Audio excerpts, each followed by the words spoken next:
La Thaïlande, c'est un pays comme un autre. Il y a aussi des arnaques. C'est pas tout beau, tout rose. Aujourd'hui, je vais t'énumérer 10 arnaques auxquelles tu peux être confronté ici en Thaïlande. Alors, il faut quand même que tu gardes à l'esprit que la Thaïlande, c'est un pays sécurisé. Et il n'y a pas tant de problèmes que ça. Moi, ça fait des années que je suis ici. Je me suis fait avoir comme tout le monde, hein, parce que même si tu fais en sorte d'être le plus safe possible, et ben t'es pas à l'abri de te faire avoir. Et puis j'ai même envie de te dire que ça fait partie du jeu et que tout au tard, eh bien, on se fait avoir par les gens, hein. C'est comme ça et c'est en faisant des erreurs qu'on apprend. Allez mon poteau, assis-toi, prends ton petit calepin, prends des notes, c'est parti. Les arnaques, elles commencent directement à l'aéroport, comme ça, t'es pas emmerdé. Un truc à pas faire, alors moi je l'ai fait en plus. T'as un témoin juste devant toi, c'est prendre un taxi de limousine. Bon, après, t'es sûrement moins bête que moi. Moi, à l'époque, j'étais jeune et fou. J'étais arrivé d'Australie et dans ma tête, la Thaïlande, c'était le tiers-monde. Donc, je m'étais enflammé. J'avais pris un taxi de limousine. Ça m'avait coûté, je crois que c'était 1000 bahts la course. Et là, j'avais déjà eu un petit déclic. Oh, ça pique un peu quand même. Je pensais que c'était quand même moins cher que ça, la Thaïlande. Parce que j'ai pris un taxi de limousine. Tu te dis que normalement, une course en taxi, c'est, je sais pas, de l'aéroport. Tu peux peut-être au max, si tu vas à Sukhumvit, peut-être 150 bahts, 200 bahts. Ça dépend vraiment où est-ce que tu vas. Donc, tu vois que les 1000 bahts, on est quand même loin de là, quoi. Donc, voilà. Donc, pas prendre les taxis limousines et prendre un taxi metteur. Alors, où est-ce que tu trouves les taxis metteurs? Et ben, quand tu es à l'aéroport, en fait, il faut descendre à l'étage -1 et là, tu verras les taxis normaux, entre guillemets, hein, les taxis metteurs. Sinon, une autre solution qui peut peut-être te convenir, c'est prendre le Airport Link. Alors, le Airport Link, eh ben, c'est un train. Donc, le problème du train, c'est qu'il a des arrêts bien précis. Donc, il faudra que tu vérifies par rapport à l'emplacement de ton hôtel. Mais voilà, c'est le moyen le plus rapide et le moins cher pour arriver à son hôtel. Alors, une fois que tu es en ville, si tu veux te déplacer, bah déjà, je te dirais dans un premier temps de prendre soit le BTS ou le MRT, qui sont les trains à disposition à Bangkok. Donc là, je te parle pour Bangkok, hein. C'est moins cher et c'est plus rapide. Par contre, si tu dois prendre un taxi, toujours demander à avoir le metteur, hein, ça coule de source. Tu ouvres la porte du taxi, tu lui dis où tu vas. Si le mec te dit 100 baht, 200 bahts, tu lui dis nada. Mais par contre, si tu es sur les îles, ça peut être peut-être dur pour toi de trouver justement un taxi metteur parce que ils le font pas tous. Mais ce que tu dois faire, c'est négocier les prix pour t'en sortir. Et surtout, sur Bangkok ou sur les îles, si tu peux, avec ton téléphone, utilise ton GPS et montre-lui le chemin. Parce qu'il y a un truc qu'ils aiment bien faire aussi en Thaïlande, c'est que, étant donné qu'ils n'ont pas de GPS, les gonzes font faire des détours, des crochets, tout ce que tu veux. On peut faire de la couture. et donc c'est pas cool, tu vois. Tu vas payer une course 200 bahts au lieu de la payer 70. Donc fais attention à ça aussi. Deuxième arnaque en Thaïlande, ce sont les tuk-tuk. Alors les tuk-tuk, c'est bien pour l'expérience et le fun. Par contre, si tu veux prendre un tuk-tuk comme un moyen de locomotion pour aller d'un point A à un point B, il vaut mieux éviter. Moi, ce que je te conseille, c'est prends ton tuk-tuk, prends tes photos, amuse-toi, vis l'expérience, parce que c'est quand même un truc qui est kiffant, hein, d'être dans les tuk-tuk. Fais ton Jean-Claude Van Damme dans Kickboxer. Mais par contre, ne prends pas un tuk-tuk si tu veux faire une longue distance ou alors tu as accès à des taxis metteurs. Ce dont il faut se méfier avec les tuk-tuk, c'est qu'en général, ils vont te donner un prix qui est gonflé comme jamais. Alors ce qu'il faut faire, c'est négocier directement. Peu importe le prix qu'il te donne, tu le négocies parce que lui, dans tous les cas, ce qu'il veut, c'est te la mettre à l'envers. Donc tu négocies. Il y a aussi un autre délire, c'est les prix qui sont trop bas. Tu vas payer 50 bahts une course alors que c'est impossible. Parce qu'après, le gonze, il va t'emmener chez les couturiers, il va t'emmener dans des restaurants pour avoir des commissions et au final, tu vas devoir cracher du pognon. Si le tuk-tuk est trop élevé, tu le négocies. Si il est trop bas, tu lui dis désolé, hein, je vais prendre autre chose. Et sinon, une autre technique de ninja, on revient comme au taxi tout à l'heure. Si tu as ton téléphone avec toi, Si tu as l'application Grab, eh ben, tu peux regarder le prix de la course. On va dire que si le prix de la course sur un Grab est à 100 bahts, normalement le tuk-tuk, il devrait te facturer entre 150 et 200 max. Donc si le mec il arrive avec du 300, 400, 500, bah, tu dis que c'est mort et puis t'en trouves un autre. Une autre arnaque aussi qui peut peut-être t'arriver si tu vas dans les endroits touristiques, c'est de vouloir prendre un taxi ou un tuk-tuk et le gars te dise que le temple où tu veux aller, il est fermé. Alors ça c'est une belle arnaque parce que les temples ne sont pas fermés. Dans tous les cas, tu peux te renseigner avant de sortir de chez toi. Et il va te dire que lui, par contre, il peut t'emmener dans un endroit qui est encore mieux. Ça veut dire que le gonze, il connaît un endroit qui est mieux que le palais royal ou le temple du Bouddha allongé sur Bangkok, quoi. Lui, il a une liste de temples VIP que personne d'autre a. Tu vois un peu le niveau de l'engin. Et bien sûr, si tu acceptes, il va t'emmener je ne sais où. Il y aura sûrement un complice à lui sur place qui va te demander de payer une entrée pour aller dans un temple qui ressemble à rien. Donc voilà, dans tous les cas, il ne faut pas que tu arrives à ce niveau-là. Tu dis tout simplement non merci, moi je veux aller à ce temple. Si le mec il est bloqué sur ses conneries, et qui dit non, c'est fermé. Bon, j'ai pas très bien l'accent thaïlandais, c'est plus un peu l'accent chinois, je dirais. Et tu lui dis merci, au revoir. Et puis tu vas trouver un autre taxi ou tuk-tuk plus loin. Bon, celle-ci, elle t'attaque directement de chez toi. T'as pas encore mis les pieds en Thaïlande que tu te prends une arnaque dans la goule. C'est quand tu vas booker ton hôtel. Toujours vérifier les avis. Bon, j'imagine que tu le sais déjà, mais je préfère quand même être clair. Parce que si tu veux, ici en Thaïlande, tu as des hôtels 4-5 étoiles qui ont des photos superbes. Mais ce que tu sais pas, c'est que ces photos, elles peuvent dater de l'ouverture de l'hôtel. Donc ça se trouve, les photos que tu vois de la piscine qui est amazing, et en fait, c'est une photo qui a 30 ans, tu vois. Donc quand tu arrives sur place, la piscine, elle est défoncée. La chambre, pareil. Donc voilà, il faut faire attention à ça. Moi, je me suis déjà fait avoir plein de fois. Je pense qu'on est à peu près tous dans le même panier. On voit une piscine qui est super longue. Et en fait, quand tu arrives, c'est 1 mètre carré. Parce qu'ils ont bien pris la photo pour faire en sorte qu'on a l'impression que ça soit une piscine olympique ou alors une chambre sur photo qui rend super bien, et quand tu arrives sur place, elle est dégueulasse. Donc voilà, toujours vérifier les avis et ne surtout pas se fier aux photos parce que tu peux avoir des sacrées surprises. Attention aussi aux trips que tu bookes à la journée. Alors si tu es sur les îles, tu vas sûrement être amené à prendre un tour à la journée où tu vas faire différentes îles. Ce qu'il faut que tu fasses, c'est quand tu achètes ton billet, il faut que tu sois sûr que tout soit compris. Après, si tout n'est pas compris, c'est pas grave, mais au moins tu sais pourquoi tu paies. Pourquoi je dis ça?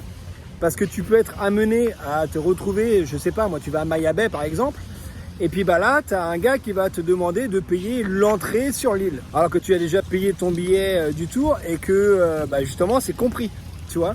Donc si tu vérifies pas à l'avance, tu peux être confronté à des arnaques comme ça, quoi. Donc fais bien attention quand tu bookes un tour à la journée ou plus, à savoir ce qu'il y a de compris, ce qu'il n'y a pas de compris, pour pas justement te faire avoir par des petits qui essaie de gratter un billet à droite à gauche. Les arnaques en soirée. Alors si tu te trouves dans des endroits pas très catholiques, tu peux être amené à ce qu'on te propose d'aller par exemple dans un ping-pong show.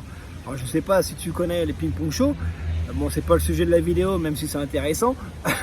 Bref, on va te montrer un flyer, on va te montrer une carte. Et dessus, ça va être écrit que c'est gratos. Toi, tu es un mec simple, tu te dis, c'est gratos, moi j'y vais. Sauf que l'entourloupe, c'est qu'une fois arrivé à l'intérieur, ils vont te faire payer des bières 15 €, tu vois. La bière, 15 €. T'es venu avec ta famille, avec tes collègues, et tu ressors de là, tu as une facture de 50 €. Donc en gros, quelque chose qui devait être gratos te revient à 50 balles. Ce qu'il faut bien retenir, rien n'est jamais gratuit. Et le problème dans ce genre d'endroit, c'est qu'une fois que tu es à l'intérieur, c'est dur de se barrer. Et d'ailleurs, moi, ça m'est déjà arrivé il y a très très longtemps. Je vais dans un ping-pong show, c'est gratos, et je ressors avec une addition salée parce que une fois à l'intérieur, on pouvait plus sortir. On a été obligé de prendre au minimum une bière, et comme je t'ai dit, c'était des prix exorbitants. Donc on est sorti de là, on était un peu vénère, surtout qu'en plus le show il était 0. Ne tombe pas dans ce piège-là, fais en sorte d'avoir les prix avant d'aller quoi que ce soit. Si c'est gratuit, c'est pas gratuit, et puis tu t'en tireras bien, mon cochon. Les jet skis, alors je sais pas si tu connais celle-là, mais elle est pas mal populaire, elle est pas mal présente à Pattaya, à Phuket et en général sur les îles où tu as justement des jet skis à la location. Alors comment que ça fonctionne? Eh ben, tu loues ton jet, tu fais ce que tu as à faire, tu reviens, et puis bah là le mec il va te dire ah bah non, il y a un scratch, tu dois me payer 20 000 bahts. Je balance un prix en l'air, mais dans tous les cas c'est une somme exorbitante, alors que le jet ski il a rien. Le problème, bah, c'est que là tu es bloqué avec le gonze, donc toi tu vas faire ton bon français et tu vas gueuler. Sauf que lui, il va s'énerver aussi, et puis ils sont habitués en plus les mecs, c'est comme ça qu'ils font du pognon. Donc alors ce qu'il va faire, il va appeler la police. Là tu vas te dire putain génial, il appelle la police, il va s'y reprendre à son propre piège. Mais pas du tout mec, pas du tout. La police est complice. Amazing Thailand. Et la police est complice, et au final, le policier il va te dire que tu dois payer, et puis il va te dire, bah tiens, je vais t'emmener au ATM le plus proche, et puis tu vas retirer l'argent. Alors comment éviter cette arnaque? Et bah la première solution, c'est de pas en faire, tout simplement. Tu fais pas de jet ski mon gars, tu fais autre chose, tu fais de la banane, peu importe. Non, mais voilà, bon ça c'est une des solutions, ne pas en faire, ou alors d'aller dans un endroit pas trop touristique, où tu sens que c'est un peu plus fiable. Après, si vraiment tu veux faire du jet, moi ce que je te conseille, c'est tout simplement de te renseigner à ton hôtel. Donc tu vas à la réception et tu leur dis moi je veux faire du jet, est-ce que vous avez un endroit réglo à me conseiller? Puis comme ça tu vas voir ce qu'ils vont te dire. Une autre solution c'est d'aller sur internet, parce que Google c'est ton ami pour la vie. Et puis tu fais une recherche pareil, et si tu trouves un shop de location en ligne, et tu regardes les commentaires, comme ça tu peux te fier un peu à la qualité du gars. Ce que je conseillerais aussi, c'est de prendre des photos avant de louer le jet ski. Comme ça montre un peu ton niveau de je vais pas me faire couillonner, et peut-être refroidir le gars. Et au pire des cas, on dit que tu as fait du jet, que le mec il essaye de t'arnaquer, et ce qu'il faut c'est ne pas s'énerver, facile à dire, et t'appelles tout simplement la police touristique au 11 55. Voilà. Louer un scoot. Alors c'est une arnaque qui est similaire au jet ski. Moi ce que je te conseille c'est de louer ton scoot avec ton hôtel. En général la plupart des hôtels ils peuvent te fournir un scoot. Après si c'est pas le cas, eh bien quand tu loues ton scoot, fais en sorte de prendre des photos une fois de plus. Donc tu prends des photos partout, et petit hack de ninja, prends des photos aussi du châssis en dessous, parce que tu as des mecs qui poussent le vis tellement loin que même si tu as des photos du carénage et tout le tralala, ils vont te dire oui mais tu l'as endommagé en dessous, pour te dire un peu le niveau des gonzes. Donc prends des photos partout, devant, derrière, dessous, sur les côtés, en diagonale, comme ça tu as une sécurité de ton côté. Sinon après ça revient comme au jet ski, tu vas en ligne et tu fais une recherche sur internet et tu regardes tous les loueurs de scooters près de chez toi, tu regardes les avis et tu te fies à celui qui est le mieux, tout simplement. Mais bon, là il faut quand même vraiment que tu gardes à l'esprit que tout ce que je te dis là c'est pour les arnaques. Ça veut pas dire que tu vas te faire arnaquer à chaque coin de rue. Moi personnellement, j'ai jamais été arnaqué avec un scoot. Le jet ski, j'en ai fait qu'une seule fois, on m'a pas arnaqué. Donc là c'est vraiment histoire de t'éduquer un peu pour savoir ce qui peut t'arriver en Thaïlande, mais dans 99% des cas, tu n'auras pas de problème. Une autre arnaque qui peut t'arriver en vacances en Thaïlande, c'est tout ce qui est boisson, nourriture dans les restaurants. Il peut arriver dans certains endroits, surtout dans les endroits touristiques en général. De toute façon, les arnaques, elles arrivent majoritairement dans les endroits touristiques, comme tu le sais très bien. Et donc, ils peuvent te donner un menu banque. Donc c'est parce que tu es un étranger, donc on va appeler ça un menu banque. Et à côté ils ont un menu local. Donc quand tu vas dans les restaurants, si tu connais déjà les prix, parce que les prix sont à peu près pareils partout, si tu sais que le poulet riz il coûte en général dans les 40-50 bahts, t'as pas besoin de demander un autre menu. Mais par contre si le menu il t'affiche des prix what the fuck, demande à voir le menu local. La dernière arnaque de la liste, alors ça va être pour le shopping. Moi j'ai envie de te dire que si tu viens en Thaïlande et que tu passes par Bangkok, tout ce qui est cadeaux, souvenirs et tout le tralala, achète ça sur Bangkok. Pourquoi? Parce que si tu veux faire tes courses dans les endroits touristiques comme Pattaya, Phuket, Samui, tu vas payer 3 fois le prix d'un produit que tu trouves à Bangkok. Et surtout qu'il faut savoir qu'à Bangkok, tu as vraiment tout ce que tu veux. Tout ce que tu trouves sur les îles, tu vas le trouver à Bangkok. Après, bien sûr, si tu veux un t-shirt Phuket ou vraiment un truc de l'île à laquelle tu es, achète le truc sur place. Mais si tu veux acheter, je sais pas moi, des pantalons, des souvenirs d'éléphants ou que sais-je, de la Thaïlande, franchement, si tu passes sur Bangkok, tu vas à Chatuchak le week-end, tu vas faire un tour à MBK, tu vas dans un marché local et tu trouveras les produits bien moins chers que sur les îles. N'oublie pas aussi d'ailleurs de négocier. Je suis pas un gros adepte de la négociation parce que pour moi c'est un truc de relou. Mais si tu vois que les prix sont dingues, un t-shirt à 300 bahts alors qu'il vaut 100 bahts, bah tu peux te permettre de négocier. Par contre, va pas négocier tout et n'importe quoi. J'en ai déjà parlé dans une autre vidéo. Les relous qui négocient tout et n'importe quoi, très peu. Tu vois, c'est chiant. Tu vois, négocie ce qui est négociable, sachant que tu vas aider en plus les locaux à vivre. Donc, faut pas non plus pousser mémé dans les orties, si tu vois ce que je veux dire. Voilà pour ce qui est des 10 arnaques présentes ici en Thaïlande. Si tu veux une autre vidéo du même style, laisse-le moi savoir, parce que je pense que je peux te donner encore une bonne dizaine d'arnaques en Thaïlande. Je te remercie d'avoir regardé la vidéo jusqu'au bout. Si tu es encore là, c'est que tu es un bon. Moi, je te revois très vite pour de nouvelles aventures. En attendant, porte-toi bien. Ciao poto! Et n'oublie pas de t'abonner! And tell me what's wrong and why you never said you felt that way.